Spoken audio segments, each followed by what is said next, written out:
नमस्कार दोस्तों, फालतू वुड में आपका स्वागत है।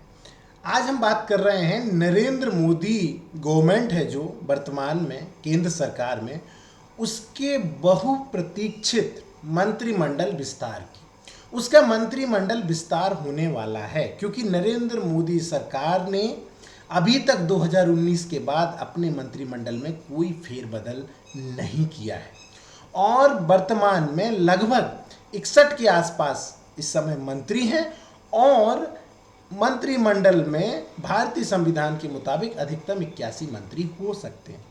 तो ऐसा माना जा रहा है कि मंत्रिमंडल में कुछ नए चेहरों को शामिल किया जाएगा, वहीं कुछ मंत्रियों के विभाग बदले जाएंगे और कुछ मंत्रियों की छुट्टी की जाएगी। जिन मंत्रियों का परफॉर्मेंस खराब रहा है उनकी छुट्टी की जाएगी क्योंकि नरेंद्र मोदी बेहद सख्त मिजाज वाले राजनेता माने जाते हैं। वो स्वयं काम से कंप्रोमाइज़ नहीं करते, वो अपने मंत्रियों को बार बार हिदायत और नसीहत देते रहते हैं कि आप सुधर जाइए, अन्यथा आपको मंत्रिमंडल से बाहर कर दिया जाएगा।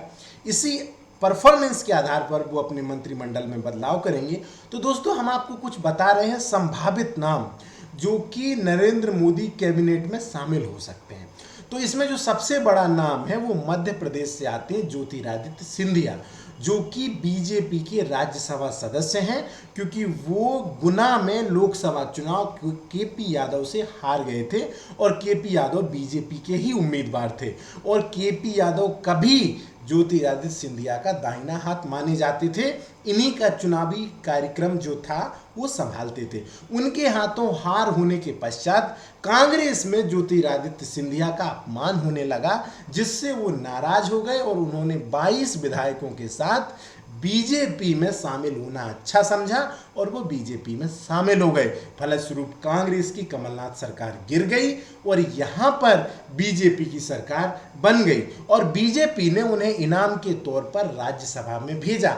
हालांकि वो अभी भी अपने जो है उसका दूसरी पारी का इंतजार कर रहे हैं क्योंकि उस समय ऐसा कहा गया था कि ज्योतिरादित्य सिंधिया को तुरंत ही मंत्रिमंडल में शामिल किया जाएगा, लेकिन लगभग 1 वर्ष से अधिक समय हो गया है और अभी तक उनका नंबर नहीं आया है।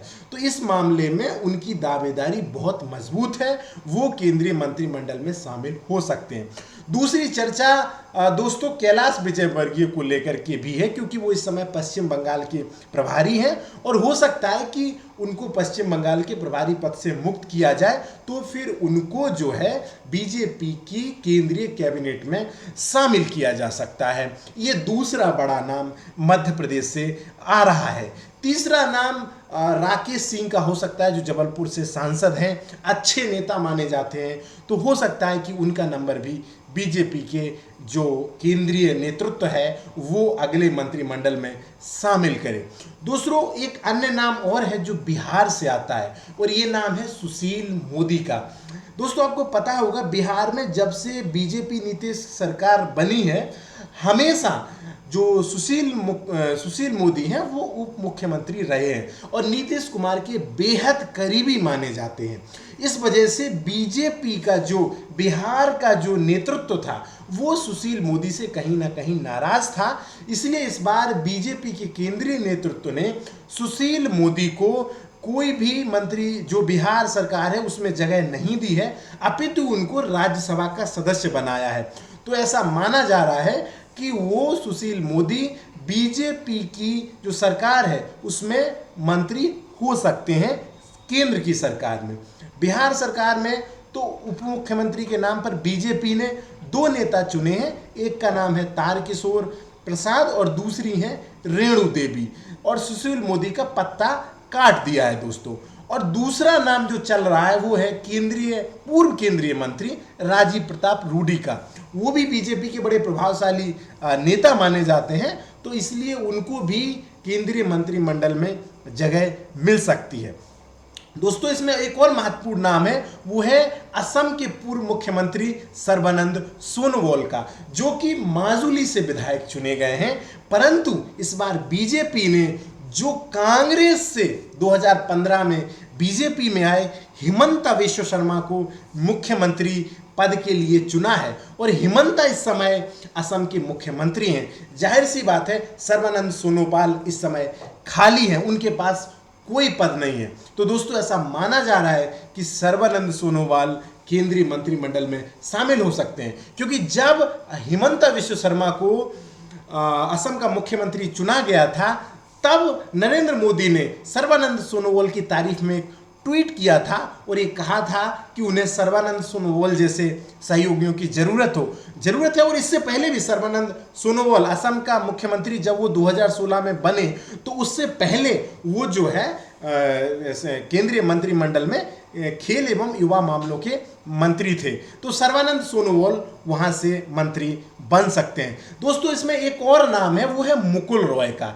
अब मुकुल रॉय को लेकर के तमाम खबरें आ रही हैं कि वो वापस टीएमसी में जा सकते हैं, क्योंकि अभी हाल में ही उनकी पत्नी जो है वो कहीं ना कहीं कोविड से जूझ रही थी और अस्पताल में भर्ती थी। तो जो टीएमसी के महासचिव हैं जिनका नाम है अभिषेक बनर्जी, जो कि ममता बनर्जी के भतीजे हैं, जिन्हें अभी महासचिव बनाया गया है, वो अस्पताल में उनसे मिलने के लिए पहुंचे। और इसको लेकर के जो मुकुल रॉय के बेटे हैं जो खुद राजनीति में थे, इससे पहले टीएमसी के टिकट पर विधायक थे, उन्होंने इस्तीफा देकर के बीजेपी का दामन अपने पिता के साथ थाम लिया था, परंतु बीजपुर सीट पर शुभ्रांशु रॉय चुनाव हार गए। परंतु उनके पिता मुकुल रॉय कृष्णा नगर उत्तर से चुनाव जीत गए और वो विधायक हैं। बताया जा रहा है कि मुकुल रॉय इससे खुश नहीं है, क्योंकि मुकुल रॉय बीजेपी में काफी समय पहले आ चुके थे, वो 2017 में आ चुके थे और तब उस समय उनको आश्वासन दिया गया था कि उन्हें केंद्र में मंत्री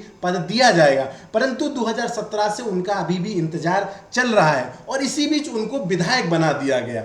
तो इस बात से भी मुकुल रॉय काफी नाराज हैं, क्योंकि वो कभी भी राज्य की राजनीति में इंटरेस्ट ही नहीं रखते थे। उनका तो जो पूरा जो जोर था वो केंद्र की राजनीति को लेकर के रहता था दोस्तों। तो मुकुल रॉय और उनके बेटे इस समय दबाव की राजनीति कर रहे हैं, उनके बारे में खबरें आ रही हैं कि वो वापस टीएमसी में जा सकते हैं।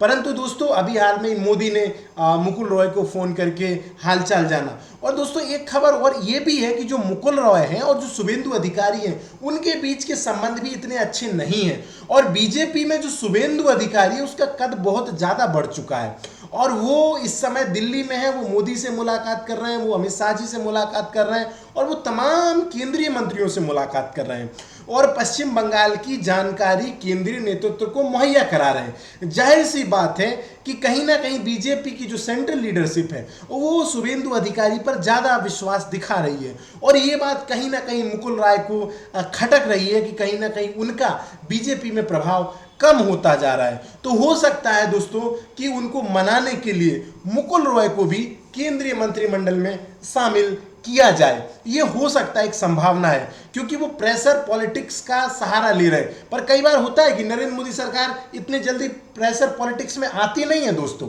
तो ये भी माना जा रहा है कि हो सकता है कि अगर नरेंद्र मोदी उनकी जो इस प्रेशर पॉलिटिक्स से नाराज हो जाए तो हो सकता है कि उनका नंबर मंत्रिमंडल में ना लगे। एक और नाम है पश्चिम बंगाल से, जो नाम है अर्जुन सिंह का, जो सांसद हैं, बड़े प्रभावशाली नेता माने जाते हैं और उनके पुत्र भी इस बार विधानसभा का चुनाव भाटपारा असेंबली से जीत करके वो विधानसभा में पहुंचे हैं और अर्जुन सिंह स्वयं सांसद भी हैं। तो बीजेपी का जो वर्तमान में पश्चिम बंगाल में हिंसा हो रही है उसमें अर्जुन सिंह ने जिस तरीके का रोल किया है, जहां जहां पर ये बीजेपी कार्यकर्ताओं के खिलाफ हिंसा हुई है वहां अर्जुन सिंह सबसे पहले पहुंचे हैं और अपने कार्यकर्ताओं का मनोबल बढ़ाया है और जिस प्रकार से उन्होंने बीजेपी का पक्ष मीडिया में रखा है, कहीं ना कहीं वो केंद्रीय नेतृत्व को अपनी तरफ आकर्षित कर रहा है। तो हो सकता है दोस्तों कि अर्जुन सिंह को भी केंद्रीय मंत्रिमंडल में शामिल किया जाए। और भी कई तमाम नाम हैं, जैसे उत्तर प्रदेश से पहले कभी उत्तर प्रदेश सरकार में कैबिनेट मंत्री रही रीता बहुगुणा जोशी और एसपी सिंह बघेल, जो दोनों सांसद बन गए थे और इन्हें अभी तक केंद्रीय मंत्रिमंडल में जगह नहीं मिली है। ये यूपी कैबिनेट में थे, सरकार के कहने पर उन्होंने चुनाव लड़ा और ये सिर्फ अभी सांसद हैं। तो दोस्तों हो सकता है कि इनका नंबर भी लग जाए। ऐसे तमाम नेता हैं, लेकिन अमित शाह और नरेंद्र मोदी जी की रणनीति पर कुछ भी कहना जल्दबाजी होगा, क्योंकि इनके फैसले हमेशा चौंकाने वाले होते हैं। दोस्तों खैर देखते हैं कि ये इसमें से जो मैंने आपको एनालिसिस अपनी तरफ से मेरी जो जानकारी है उसके मुताबिक मैंने आपको खबर दी है। अब देखते हैं कि मोदी और शाह इनमें से कितने लोगों को मंत्री बनाते हैं और कितने लोगों को मंत्रिमंडल से बाहर रखते हैं। ये तो जब मंत्रिमंडल विस्तार होगा तभी पता चलेगा, परंतु ये तय है कि अतिशीघ्र ही मोदी जी के मंत्रिमंडल का विस्तार होगा और उस बारे में अगली अपडेट हम आपको अवश्य देंगे। बहुत बहुत धन्यवाद।